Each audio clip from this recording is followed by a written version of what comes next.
I'm Mr. Seymour, and I'll be your instructor for this Government 2305 course. What we're going to do in this video today is take a look at some of my expectations and introduce the course to you. So please pay very careful attention to the expectations, the things that you're going to be doing during the course, and what I'm expecting of you. And if you have any questions, please be sure to email me or contact me. You all have my contact information, so it's great to meet all of you guys. I hope you communicate with me through my email address, jseymou1@epcc.edu, and I look forward to working with you all during this semester. The name of this course officially is Government 2305, Introduction to American Government. We will be taking the exact same course at the college level that every college freshman or sophomore has to take in the state of Texas. And so the expectations for this course are the same expectations that a professor at UTEP or a professor at Texas A&M or a professor at University of Texas, any college in the state or the country for that matter has the same expectations of you, and we need to understand that. The course description for the course you're taking is that this is a one-semester course that surveys the basic concepts of the American national government, the theory of democracy, the structure and function of political institutions, contemporary issues and policies, which is where we're going to spend an awful lot of time. And the course has a special emphasis on the United States Constitution. We're going to look at our standard learning outcomes now. This is the things that you are expected to do and know when you complete this course. The first thing you're expected to do is to be able to understand the importance of reading for background information, and then preparing for class, having already read the material, using your time, out of class time, and listening also for pertinent materials that are going to be presented in our lectures, either online or for those of you that at Burgess for my face-to-face classes. The bottom line here is you must keep up with the reading.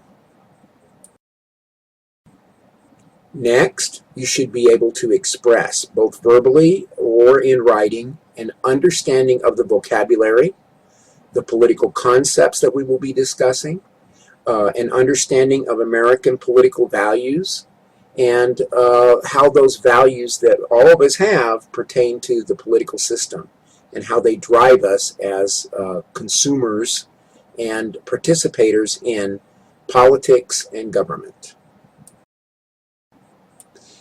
Next, you should be able to express verbally or in writing an understanding of the intellectual and political foundations of the American federal system. In other words, why did the Founding Fathers establish the American political system the way that it is? Why does our system function as a federal republic? What is a federal republic?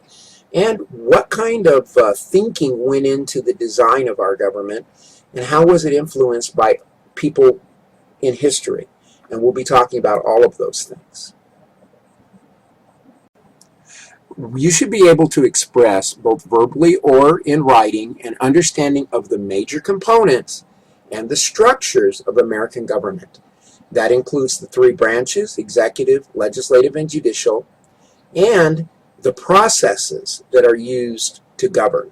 I like to call this part the making sausage part of the course. Everybody wants a hot dog, but no one wants to know how that hot dog was made. And if you do know the process by which that hot dog was made, sometimes you wouldn't want the hot dog. And American government and politics have been compared to the making sausage process. Everything kind of goes into it, but we never want to know exactly how it was made. And we need to study how it was made. You should be able to express, both verbally and in writing, an understanding of the political dynamics of political parties, interest groups, and the bureaucracy, the interaction of those institutions within our system of government. We have a government that's based on the idea of the concept of pluralism, where everybody should have a voice. And we have to take all of those voices, and through conflict and through compromise, these voices become policy, hopefully. And if any one of the voices is somehow limited or not heard, the process doesn't work as well. And that's what we're going to study. And the last, but certainly not least important of our learning objectives for this course is that you should be able to express, both verbally and in writing, an understanding of the policies, political policies, the decisions and laws that are made by our government, and the outcomes that these laws have, and be able to use things like the Bill of Rights, our understanding of civil law and the judicial system, our understanding of civil liberties and civil rights, in order to be able to interpret policies and understand these policies and criticize them if necessary. And we're going to look at foreign and domestic policy, monetary policy, and public opinion, and look at how all of those come together. So let's shift gears now and look at the housekeeping part of the course presentation here. What exactly will be expected of you? What kind of assignments are you going to have to do? And how will you be graded? I'm sure everybody, that's what you want to know. What do I have to do to pass this class? So that's what we're going to talk about in the next few slides. You need to understand that everything you do, and this applies both for online and face-to-face courses for me, everything needs to be submitted through Blackboard. I'm not going to collect anything in writing. Everything has to be submitted through the EPCC online system. That's how your grades will be determined. So you need to know how to use that system. If you do not know, I or your facilitator will help you, but it's very important to understand how this system works. You go to the Blackboard system at http://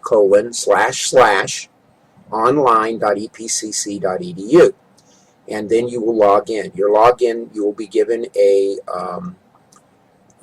personal login, and your PIN will be your birth date. 2 digits for the month, 2 digits for the day, and 2 digits for the year. El Paso Community College policy is that if you're going to communicate with me, you need to use your EPCC email address, which would be your login name at live.epcc.edu. The help desk can help you with this, or if you email me, I can try to help you. But bottom line is you've got to use the EPCC email system and send everything to my EPCC email. So, the thing that you have to remember is I cannot respond to locovato5295 at hotmail.com. I can't do that. That is against district policy. So it's real important that you communicate with me using your EPCC credentials and email. Now, I'm sure you all have been just chomping at the bit to know exactly how your work will be graded, and that's what we're going to talk about next. How will your work be graded, and what do you need to do to pass this class? I can assure you that I will work with you. As long as you are willing to work with me, you will pass this course, provided you do the work, and that's what's important.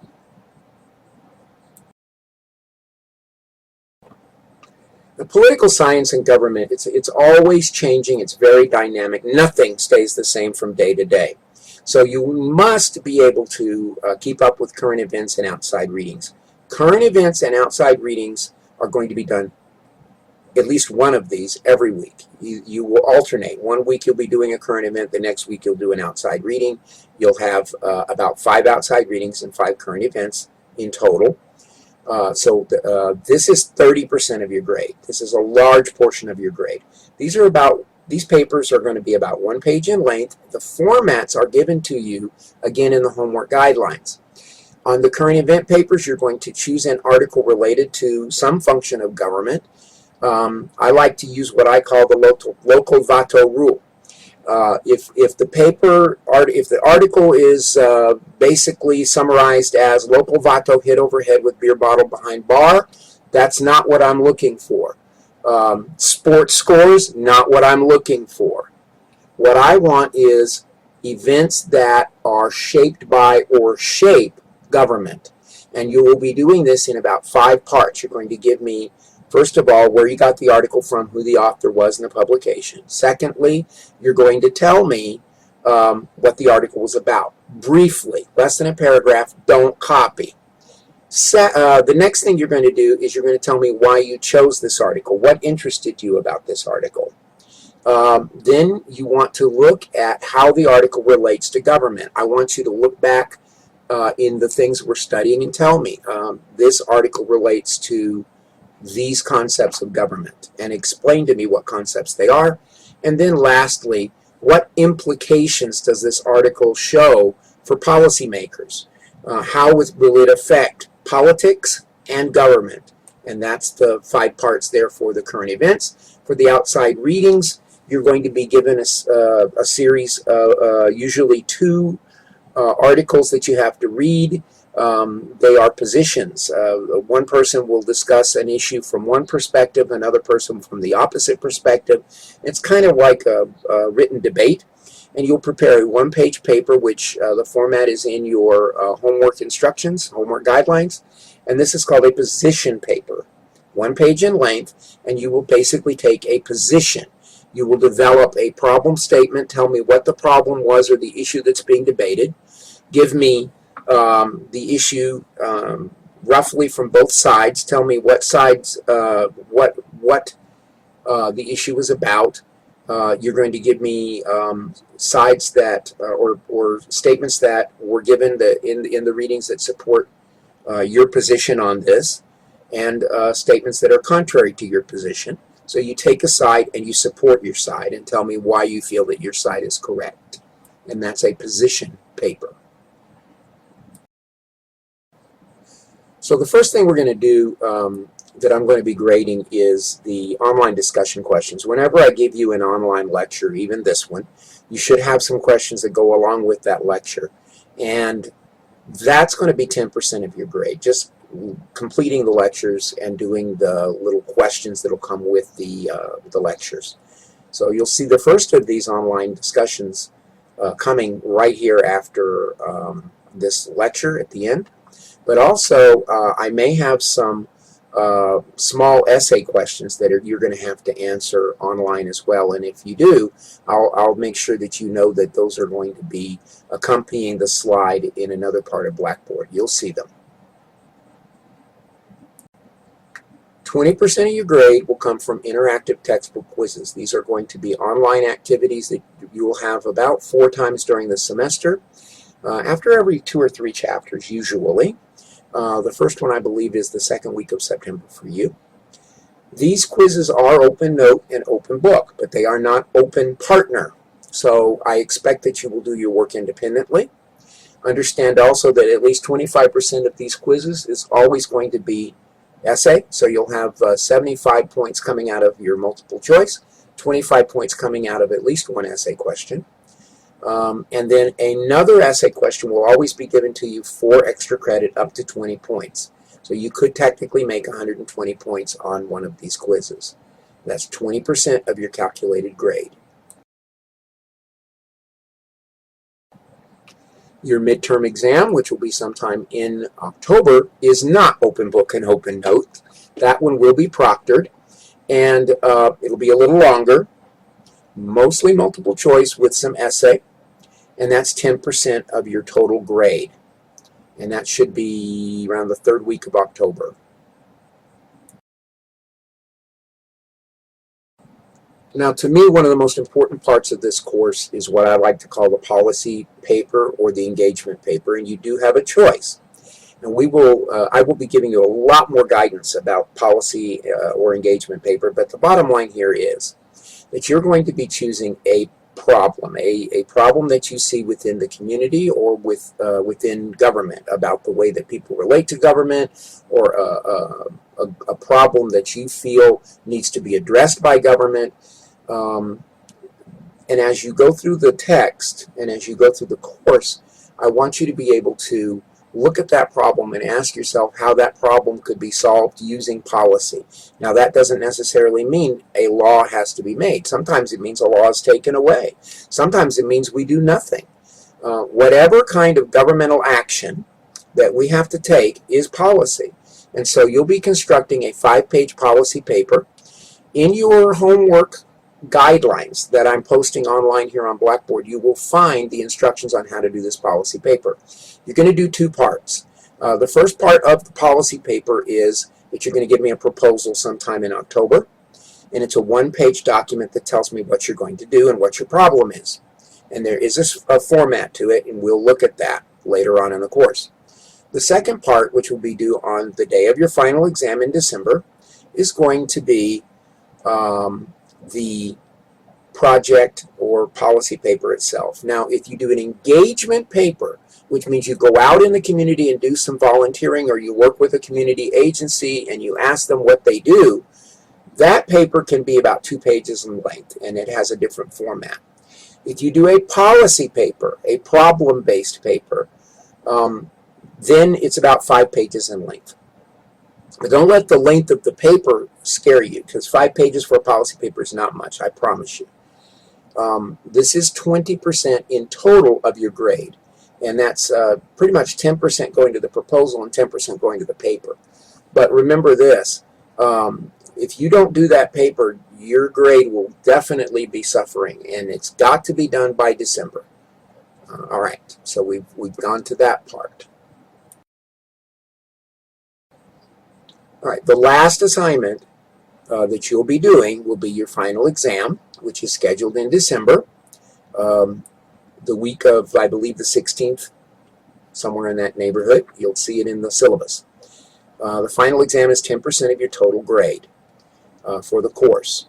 So please understand that the final and the midterm are added together 20%. And if we have problems or issues at your grade to this point, as long as you've been doing the work, I'll work with you to see what we can do about making sure that your grade is sufficient to be passing and meeting the expectations. But it is your responsibility by the time you get here to be able to know that you've done everything you can in terms of the work. And if you look at the weighting, everything really is in the papers and so forth.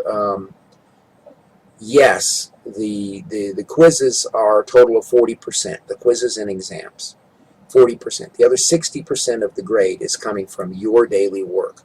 So get your work done on a timely manner, get it submitted in time, and make sure that you do the very best work you can independently so that you have academic honesty. So what are my expectations of you? I expect that you understand that you are in a college class that you will be given high school credit for. This is not a high school class for college credit. This is a college class for high school credit. So I will treat you as I do students there at the community college.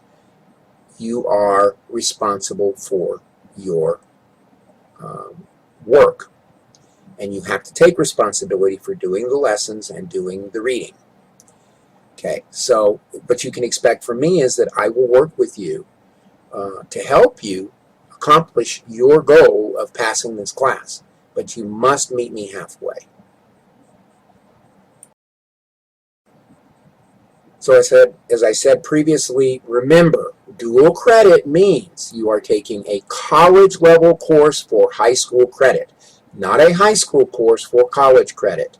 If you feel that you are not at this point capable or willing to put in the time and effort necessary to demonstrate your abilities at a college level, then perhaps this is not the course for you. But remember, you need to make that decision very, very early, within about a week of starting this class, by the time we get to audit date. So understand, you are in a college course. Whenever you take a college course, now or in the future, always treat your syllabus as if it were your Bible, because it is your contract with the instructor and the college. Whatever is in the syllabus goes. So make sure you read your syllabus very, very carefully and understand what's in it, because that is my contract with you. That is my contract that says you do this work, you get these grades, and you will pass the course. You don't, and you won't pass the course. So it's very, very important to understand. You are making a contract through that syllabus. I'm making a contract with you, and you're making a contract with me. Now, academic honesty. This becomes a very big issue with high school students. I know that you want to get a good grade, but I want you to do it fairly and honestly. So, as a college student, you are held to a higher standard of honesty and behavior. Plagiarism, taking something off the internet, copying it, and putting your name on it is not acceptable. Plagiarism and cheating will not be tolerated. When you do your work, do your work. Don't do one current event and then pass it off to everybody else in the class just to get the credit. That is not acceptable. We do have ways of, and I will show you those on Blackboard, of doing a plagiarism check to make sure that what you're giving me is not completely copied off of something else. So be very careful to do your own work and do it honestly. I expect that you're going to be logging into Blackboard regularly. That means pretty much every day. What I don't want to see is when I go to Blackboard, I have a student and it's October or November and you've never logged into Blackboard. I want to see you all logging into Blackboard daily, hopefully, at least several times a week, and doing your work. That's important.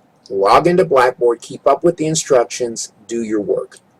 And I will make sure that I give you my commitment to you that I will keep the work coming to you in a timely manner and hopefully graded in a timely manner. When we do grading, please give me a couple of days to grade the work. When you do your quizzes and exams, for instance, I have to go in and each one of them grade the essay components by hand before you get your grades back. So give me a little bit of time, but log into Blackboard regularly, please. As stated in the course expectations and the learning outcomes for this course, you must keep up with your assigned reading. Do this weekly and do it before you go in for a lecture. Don't go in and do a lecture and then not have your reading done. It's very, very important. And have your reading with you. Have your outlines done. Do outlining. Keep track of what's in the material. Understand it. Get your vocabulary under control. Those things are really important. So do your reading and do it as it's assigned. Don't hold it off. You don't want to read a 500-page book towards the final exam and then somehow, or the midterm, and somehow expect that you're going to pass the course. It doesn't work that way. The same rule goes for assignments. Make sure that you complete them and upload them when they're due. Please, I will work with you if you're having a problem or if you had a computer failure or whatever. But due dates are very important, and I cannot let these things slide. Please do your work, do it on time. Don't hold off everything till the end of the course. Now, this is especially true for the project. Do not put the final project or paper off to the very end. Don't put the proposal off to the very end. Remember, this is worth 20% of your grade. It has to be done. So, if you are not accustomed to doing research-based papers, or if you feel uncomfortable with a paper, remember this is going to be every college class you take. It's an expectation. Be willing and ready to do this, and do it in a timely manner. Don't hold off on this. Now, if you're having trouble, let me know early. Let me know often if necessary, but let me know. If you need help with technically, or you have a question about an assignment, or you don't know how the assignments are done, or you don't understand what I'm looking for, let me know, and I'll work with you. But again, email me, let me know. And just to reemphasize, always use your EPCC email address to contact me. My email address is jseymou1@epcc.edu. Don't put the R at the end of my name. It's jseymou1@epcc.edu. And please give me your full name, your ID number if you can. Tell me where you're coming from. If you're a Burgess student or if you're a student that I'm teaching with my online courses, it's very, very important that you tell me who you are, what your class is, and what your problem is. Please. Thank you. And with that, these are your course expectations. Now I'm going to give you a little quiz at the end here just to see that you understand how this system works and how you would do one of these assignments. All right, so good luck with the quiz.